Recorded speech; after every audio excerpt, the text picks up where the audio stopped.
नमस्कार, मैं हूं विजय विद्रोही। देश में अनलॉक का सिलसिला शुरू हो गया है और मोदी सरकार एक चौराहे पर आकर फंस गई है। एक तरफ कोरोना का मुकाबला करना है स्वास्थ्य की दृष्टि से, दूसरा रास्ता है कि कोरोना के कारण जो अर्थव्यवस्था पटरी से उतर गई है उसे पटरी पर लाना, तीसरा मजदूरों की, श्रमिकों की जो पलायन कर रहे हैं उनकी समस्या है, उनसे जुड़ी हुई पीड़ा है, उससे जुड़ा हुआ जो पॉलिटिकल फॉलोआउट की आशंका है वो है। चौथा आ गया चीन।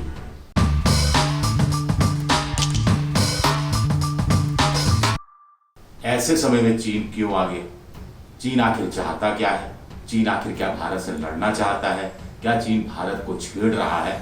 इस पर बात करें, लेकिन एक पांचवा रास्ता भी है इस चौराहे का, वो है ट्रंप साहब। ट्रंप साहब को आदत है कि चौधरी बनने की। उनके यहाँ अमेरिका में राष्ट्रपति चुनाव सितंबर में होने हैं, तो ठीक है अपना चुनाव संभालें, लेकिन क्यों भारत को मुसीबत में डालते हैं? खामखा कह दिया कि मोदी जी ने फोन किया था, मोदी जी परेशान है, मोदी जी का मूड खराब है चीन को लेकर। इससे स्वाभाविक तौर पर कूटनीतिक विजय चीन को हासिल होती है।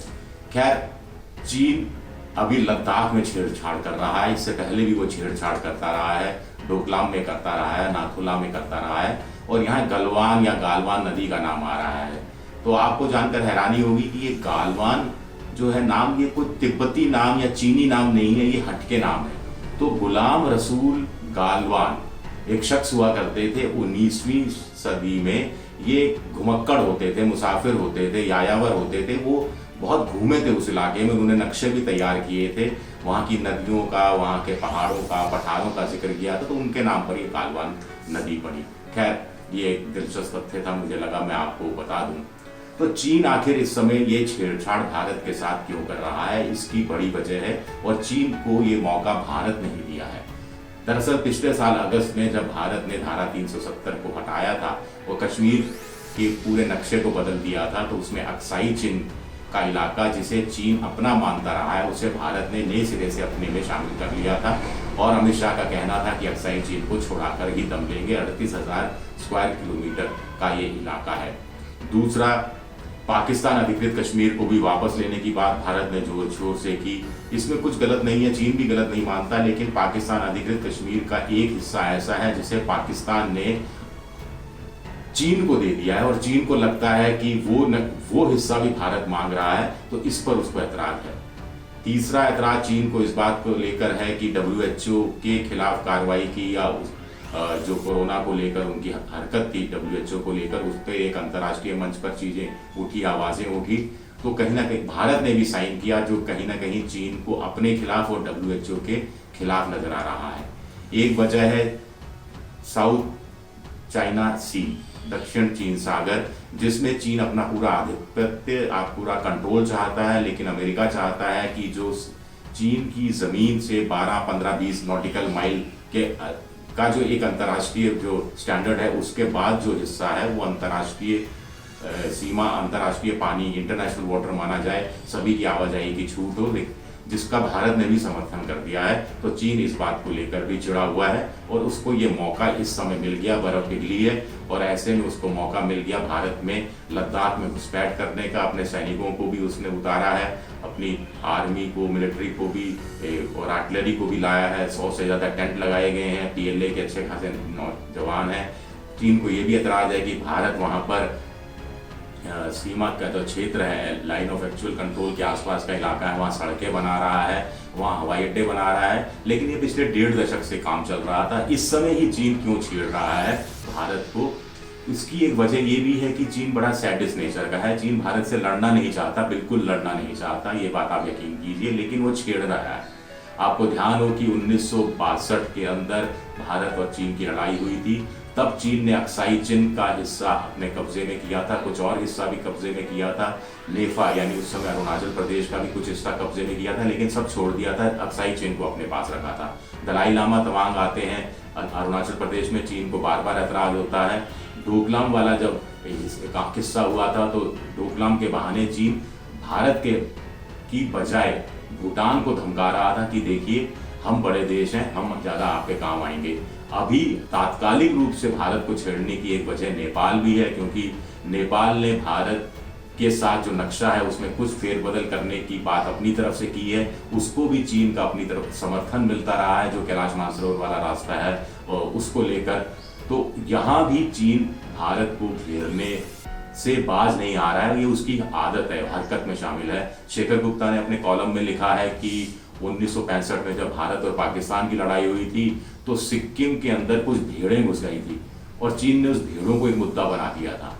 इसके अलावा आप जानते हैं कि नाथुला के अंदर भी 1967 के अंदर संघर्ष हुआ था, दोनों तरफ से थोड़ी गोलीबारी भी हुई थी, वो आखिरी वक्त था गोलीबारी हुई थी। और आज का समय तो ये है कि दोनों देश परमाणु शक्ति संपन्न देश हैं, दोनों देशों के पास आधुनिक हथियार हैं, दोनों देशों के पास 5-5 हज़ार किलोमीटर दूर मार करने वाली मिसाइलें हैं, लेकिन दोनों देशों के सैनिक गुत्थम गुत्था हो रहे हैं, एक दूसरे की कौदर पकड़ रहे हैं। आप कहेंगे ये कैसी लड़ाई है, लेकिन चीन का ही अपना एक स्टाइल है। प्रधानमंत्री अटल बिहारी वाजपेयी जब चीन गए थे विदेश मंत्री के रूप में, तो चीन ने वहां परमाणु परीक्षण कर दिया था। भाई 2-4 दिन आगे पीछे हो सकता है।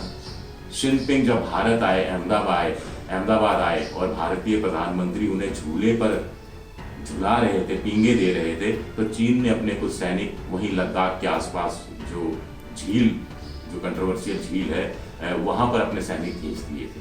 तो ये काम भी आगे पीछे हो सकता था, लेकिन चीन अपनी हरकतों से बाज नहीं आता। जहां तक भारत और चीन के संबंधों की बात है, बहुत पुराने संबंध रहे हैं। 1949 में जब चीन आज़ाद हुआ था तो भारत पहला दुनिया का देश था जिसने चीन को मान्यता दी थी। उसके बाद चौंग एन लाई 1960 में भारत आए थे, उन्होंने भारत के साथ एक समझौते की हल्की सी पेशकश की थी, जिसे लोग कहते हैं कि पंडित नेहरू नहीं माने। अगर उस समय तिब्बत का किस्सा हल कर दिया जाता, तिब्बत चीन के हवाले कर दिया जाता, तो शायद स्थितियां सामान्य हो सकती थी। हालांकि पंचशील सिद्धांत के तहत चौंग एन लाई ने उस समय अंतर्राष्ट्रीय सीमा या लाइन ऑफ एक्चुअल कंट्रोल के सम्मान की बात कही थी। उनका ये भी कहना था कि जो पहाड़ हैं, ये टिप्स हैं पहाड़ के या नदियां हैं, उनको इंटरनेशनल बॉर्डर के रूप में या मैकमोहन रेखा को उस रूप में स्वीकार कर लिया जाए, क्योंकि चीन ये काम जब म्यांमार के साथ कर सकता है तो भारत के साथ क्यों नहीं कर सकता। 1980 के दशक में जब माओ थे तो माओ ने भी इस तरह की कोई बात कही थी। चेयरमैन माओ, उनके हाथ में तो पूरी शक्तियां थी।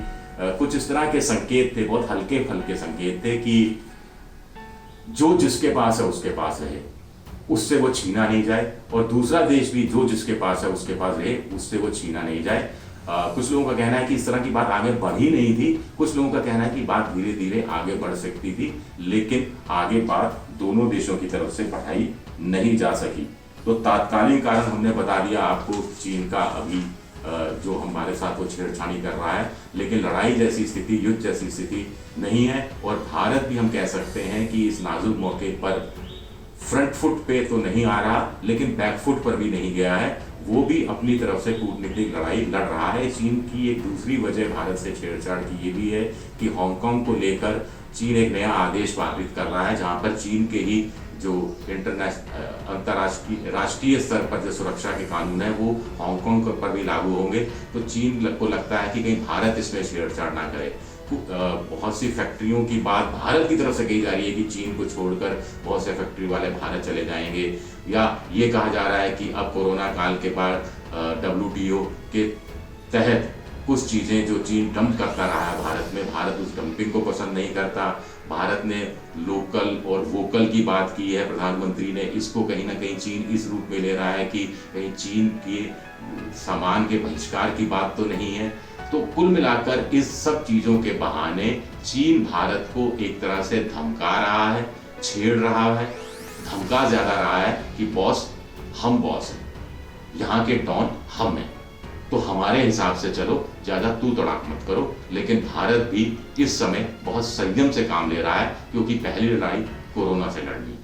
ABP न्यूज आपको रखे आगे।